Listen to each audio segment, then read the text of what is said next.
On repassera pour le spectacle entre Liverpool et Arsenal, c'était annoncé comme le gros choc de Première Ligue, et si on a eu un match qualitatif, on a eu un match qui a surtout fait parler l'organisation tactique et les défenses des deux équipes.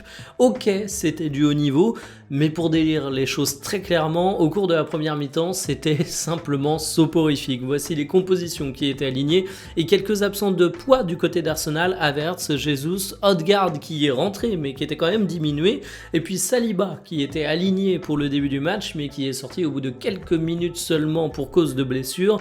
On en reparlera, il manque le rassemblement de l'équipe de France à cause de ça. C'est un match qui finalement a été assez décevant en première mi-temps pour qui s'attendait à voir l'armada offensive de Liverpool parler, et il y a eu assez peu d'occasions. Alors évidemment en deuxième mi-temps ça s'est réveillé un petit peu, on a notamment un but refusé pour hors-jeu de la part de Hugo Ekitike, mais ça vient d'une sorte de cafouillage dans la surface de réparation, donc c'est pas l'action du siècle.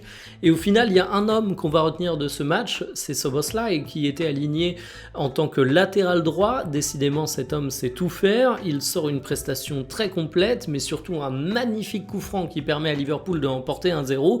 Moi, ce que je vais retenir, c'est une très bonne organisation tactique des deux côtés, deux clubs qui sont très costauds, mais pas forcément le spectacle du siècle. Et pour Liverpool, si on regarde le classement du championnat anglais, eh bien, ils sont désormais seuls leaders avec 9 points en 3 matchs, et mine de rien, ça comptera peut-être quand on fera le bilan à la fin d'année.